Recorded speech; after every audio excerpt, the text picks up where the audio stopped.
Hello, and welcome to the Embrace Balance, Discover Joy podcast. I'm Amanda Butland, your host and intuitive life coach. Hello, and welcome to another episode of the Embrace Balance, Discover Joy podcast. Today, my special guest is Mary O Kerrigan. Mary, thank you so much for being with me today. Thank you for having me, Amanda. Great. I always like to start out with a little icebreaker question. Would you mind sharing with us what activity or hobby brings you the most joy and why? Oh, wow, that's hard because I have a lot of things that bring me joy. I would say, well, I'm just going to have to mention two. One is Tai Chi.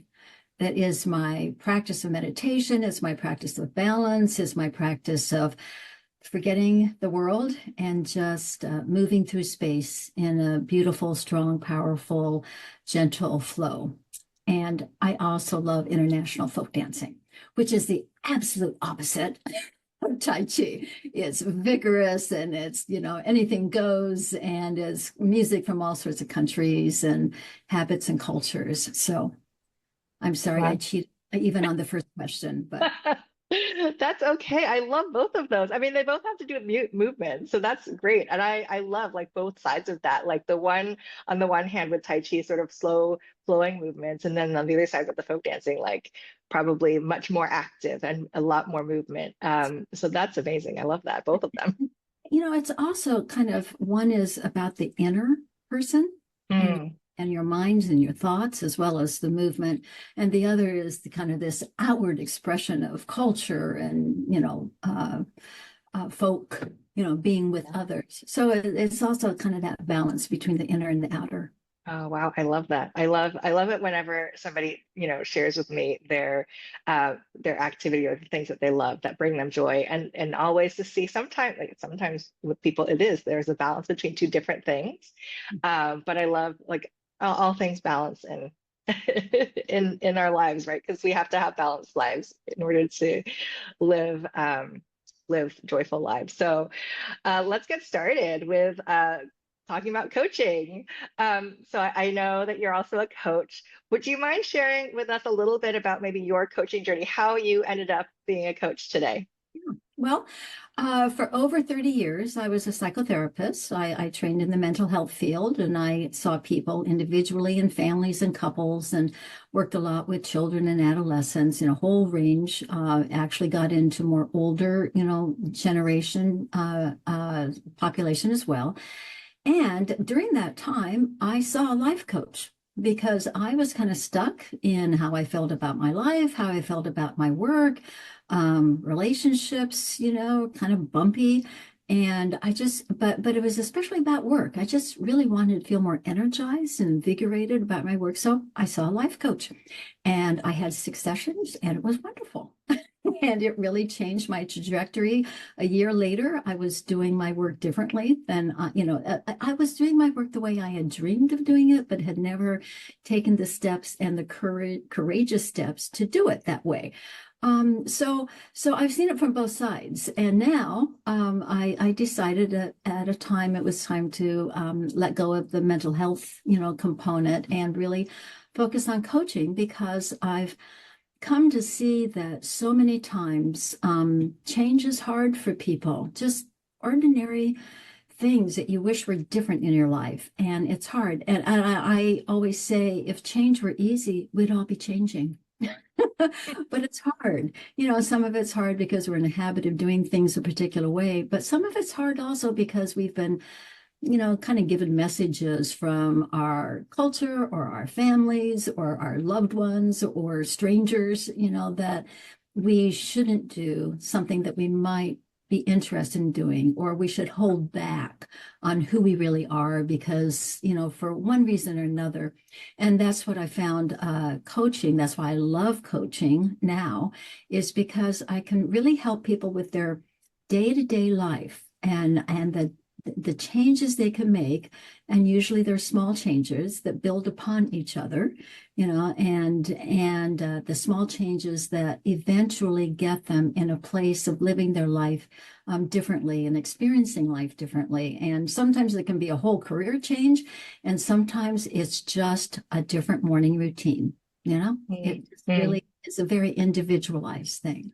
So, Yeah, I love what you said about sort of taking the little, making little changes, little baby changes. And then after all those little changes, you end up with one big change. Because I think when people think about like, I need to make a change, they're always thinking about, they're always looking at the big change at the end of the road, not necessarily the steps to get there. So I love that you described that sort of like making just the in little incremental steps along the way. So it doesn't feel like this huge, big challenge of a change that you're trying to accomplish, right? yes, yes. And that goes to comfort. We are kind of told that we're supposed to have a comfortable life. And that can be anything from how much money you have in the bank to what you eat for dinner that night to whether you have a conversation with someone or not. And we get used to being comfortable, and it could be our outward appearance might be that it's uncomfortable, like we're striving, we're working hard, we're achieving things, and boy, you're a really hard worker. But on another level, we're a hard worker because that's comfortable for us, or we're doing such and such a job because it's comfortable for us, or we're doing such and such a relationship in a particular way because it's comfortable for us. And so I often say to people, in a way, we're getting what we want. And then people say, "Oh no, but this isn't the kind of life I want." No, I don't want that. I say, "Well, we're getting the kind of life we want in the sense that we want to be comfortable." Our brain is even biologically geared, to look for danger and try to avoid it at all costs and be comfortable. And so that's another thing we have to kind of change our thinking about, or I help people look at what do you want? What do you say you want? And then what's making you so uncomfortable thinking about doing it? And where are you staying comfortable instead of doing that little step? And that's so important that you say taking that little step of discomfort to get into a format and a structure for change that's really going to be meaningful and really bring such reward. But a lot of it is, kind of getting past that idea of being just being uncomfortable for a while. Yeah, I love that you bring that up because that was one of the things that came to mind as you were talking earlier on about, taking those little steps and making little shifts that do cause you to go into discomfort because, I often tell my clients like the reason you haven't met your goals yet is because you aren't willing to get comfortable. So you need to be willing to get out of that comfort zone because and that's what we do, right? As coaches, we help people um, step out of that comfort zone so they Yeah. can achieve the goals because if they're not willing to get out of that comfort, that level of comfort where they are, they're never going to see those goals no matter what it is that they're doing to be comfortable and still taking action. Yeah. And that's, that old saying of, courage isn't doing something because you're fearless. Courage is doing something in spite of your fear. Yeah. So in spite of your discomfort or your fear of doing something a little different or wondering what people are going to think about me or all of those things that keep us from making those changes, it takes a certain amount of courage. And that's a lot of coaching also. How do you, help people find their own courage? Because I believe everyone inside of them has something that is a driving force. I just don't think we're blank walls, at the mercy of everyone else, opinion and everything. But sometimes, coaching is helping people find that little piece of courage that says, yeah, I want it badly enough that I'll do it even though I'm scared or even though it's different than anything I've ever done before. Yeah, I like that you bring that up because that's the one thing that I'm always like encouraging people to remember is the why that they want that goal, right? The why is that having a strong why behind why they want to do it is the thing that can keep them motivated to keep moving forward and pushing outside of their comfort zone because there's a reason why, right, that they Yeah. want this. Yes, yes. And that's so true. I say in coaching, I help people with four things. One is their intention. What is it they really want? What is it they really want? And then the why, the motivation. So you have the intention. What do I want? The motivation, why? Why am I doing it? If you don't have a good why, then I say to my clients, especially, who are trying to change eating patterns. They're getting coaching for eating patterns. And if you don't have a strong why not to eat the cookie, you're going to eat the cookie, if you don't, so they have to know their why as well as what they want to do, why they want to do it, and keep that in mind. And then I have a how. How are you going to do it? How are you going to do it? And lots of times people feel like, oh, okay, now I should be able to do it all. But there's a fourth one, and that's timing. That when is the best time to do this? When is the best time to launch this or change this pattern or say something to a particular person that's going to change their life? So those are, in coaching, I often say we have these four practical things, these four things you want to build around, the what do I want? Why do I want it? How am I going to get it? How am I going to do it? And when am I going to do it? So, Yeah. and lots of times that's the other when, I found in myself when I took coaching is that I had all sorts of reasons why I wanted to do X, Y, and Z, but I had never set a deadline of when that was going to be. And and so sometimes I help people realize, the when, maybe now. It may be now, or it may be a couple of months from now, or it may be next year when you get other things wrapped up. So that's important too, I think, for people to know that there's a timeline that's useful for them to know what it is, so they can move along that timeline in their little small steps. So Yeah, I like that you bring that timeline up because I think a lot of people think, oh, it needs to be now. Like I've decided that this is what I want, and and sometimes they're just not necessarily ready to start that journey yet. Like there's some pre-work that needs to go in before they start along that journey to get to that specific goal. So I like that you bring that up because it's not always instant. Yes, yeah. And the assumption is because of our very instant culture, that, oh, if I think I should be doing this and I really want to do it, well, then I should drop everything and do it. And sometimes that isn't the best way to go about getting what you want. It says, how are you going to do it? How are you going to go about it and when? So, yeah. Mhm. Yeah, I want to go back to something that you had said sort of way earlier on in the conversation, and it was about habits, about some anything about habits because habits are one of those things that people oftentimes come and they're like, well, I want to have a healthier habit, so how do help me do that? How do I get into a new habit of doing something differently? And I know that you're passionate about this topic, so I wanted to get your take on it. I am passionate because I do see our not just our culture, but just the human biological makeup that we have, that we're programmed with our brains and the way our bodies, our nervous system works, that habits is one of the things that make us feel comfortable. And the habit of the brain is to avoid things that feel dangerous. So when we're in a habit, and we all have habits, we grow up. One time I was talking to someone about what habit do you want to break? Oh, I don't have any habits. Do you wake up with an alarm clock? Well, yes. Do you brush your teeth at any particular time during the day? Do you, I mean, we don't know that, but I think it's like 87% of the things that we think in our life are like habitual thinking.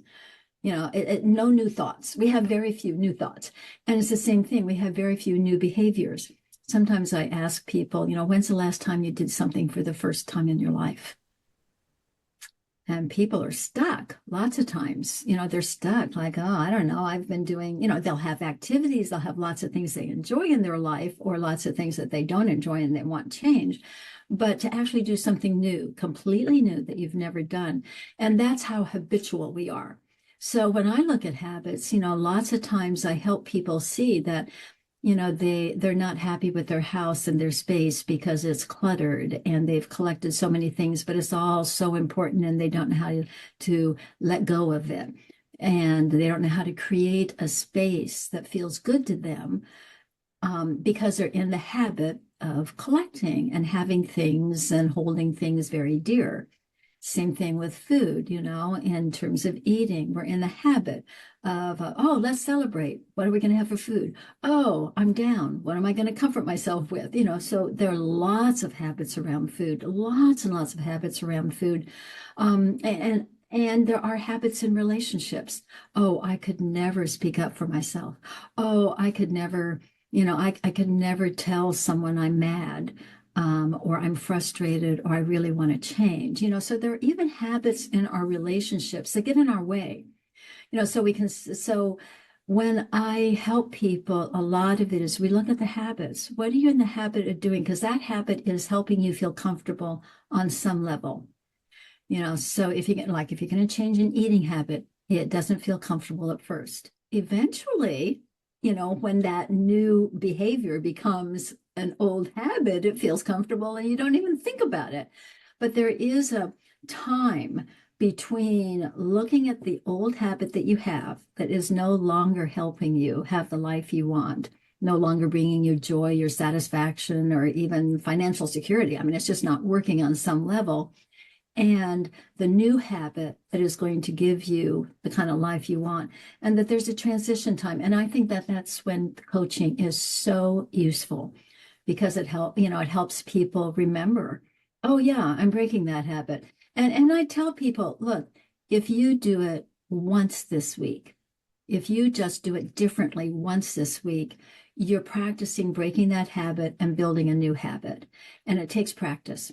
That's all it does. It takes practice. And so the habits, they build new habits by being able first to look at the old habit that has gotten them where they've ended up and where they are, and what new habits are going to help them really build what they want in their life.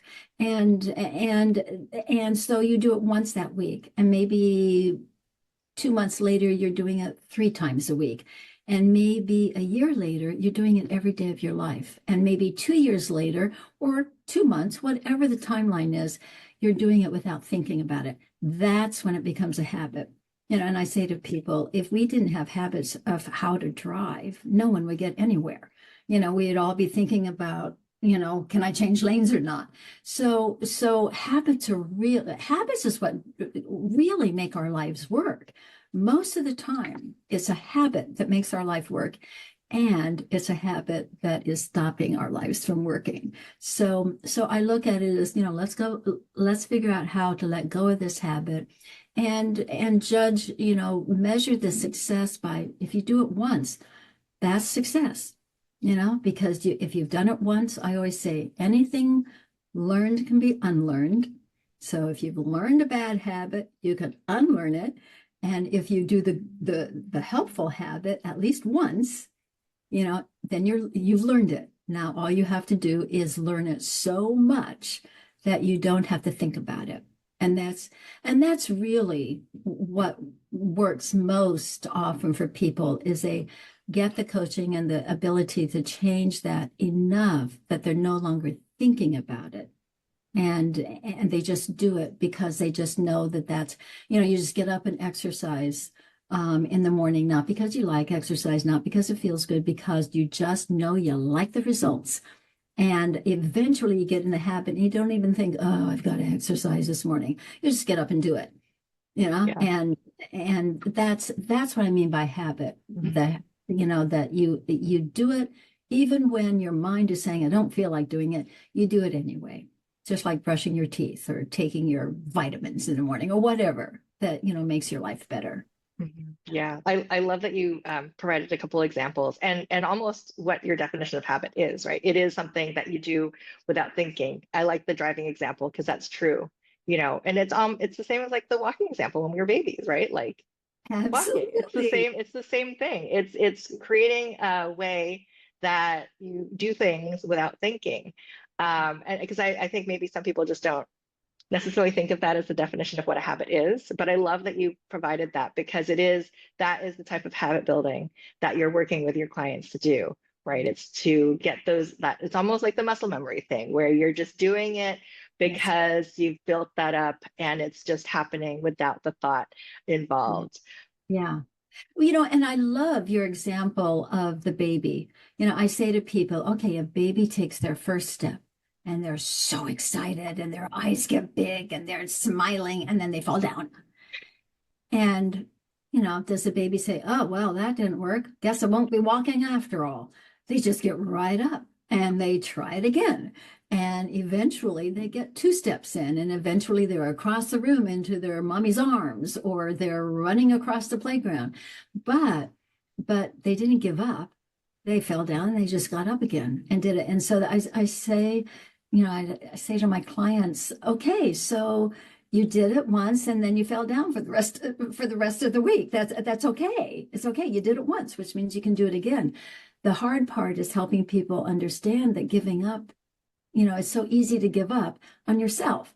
And I think that's the other thing a coach does, is it really believes in you when you're not doing a very good job of believing in you, and that's where all the movies of famous football coaches that get the team to the winning end or whatever, that's what a coach does, is that it really believes in in the person when the person is having a hard time, that they can do it. So, Yeah. so Yeah. it's exciting to know that you can see that in someone even when they can't see it in themselves. Yeah, yeah, that's great. I do want to start wrapping up at this point in time, but I would love if is there anything else that you would like to share with the audience today? Just anything that you would like to put out into the world? Yeah. Well, there is one thing. I do often use what is kind of considered an addiction model, in the sense that our habits, we're addicted to certain things. And so I say, actually, all of us are addicted to something. It's not a bad word. It's just a useful word. It's not a judgy word. It's just a useful word. Because when we look at it that way, oh yeah, I mean, people will come to me, I'm addicted to sugar, or I'm addicted to eating, when I'm depressed, or I'm addicted to things, I can't give them away, or I'm addicted, to the way I think. Most of the time we're very, we're kind of addicted. It's the same thing. Addiction just means it's a habit that is so ingrained and has, seems to give you so many rewards that you don't want to give it up. And that is part of changing, is giving up something you don't feel like giving up, and is for your ultimate good. And so so sometimes I say, feel comfortable saying I'm addicted to such and such. Because as soon as you own it, as soon as you understand that, oh, that's an addiction, the habit is so much I don't think about it. And when I think about not doing it, that feels uncomfortable, that it's okay to feel kind of at the mercy of something. And that's a lot of the coaching that I do, is to help people get past feeling addicted or so dependent upon something that they can't have the happy, joyful life they want. And so I see that as coaching is really a way to give people their personal freedom. I think freedom is one of the most wonderful things that we have in life. We have the freedom to be joyous, we have the freedom to be happy, we have the freedom to pursue who we want to be. And some of it is just recognizing that we're going to give up some things along the way, some habits along the way that have felt good. But wow, once you feel the freedom, I mean, what can be better? The freedom to have joy every day in your life, the freedom to have balance every day in your life, the freedom to have love every day in your life. I guess that's a lot of what I see is, we all deserve to be free in that way. Yeah, I love that message. Thank you for sharing that. I love that when you use the word addiction, it without judgment, without that stigma, because a lot of people, right, have that negative feeling when they hear that word. So I love that you use that in a different way, and that you use it in a way that empowers your clients. So I love that message. Thank you so much. You're welcome. You're welcome. Well, uh, were you I going was to just say going to something say, else? it's been so much fun talking to you, and I'm so excited for you as a coach yourself. And I just think there's so many people that benefit from the work you do, the work I do, the work that coaches do. I think it's really a blessing that we have that. Yeah, thank you. And thank you so much for being on with me today. It's been a pleasure. I really enjoyed having you on, and this has been a great conversation. Thank you. Thank you for having me. I invite you to subscribe to the Embrace Balance Discover Joy podcast and join our community. If you feel inspired by what you hear, please leave a review and share this podcast with others who might benefit. And remember, it's never too late to embrace balance and discover joy in your life. Stay tuned for our upcoming episodes filled with inspiring stories and valuable insights. Until next time, take care and be kind to yourself.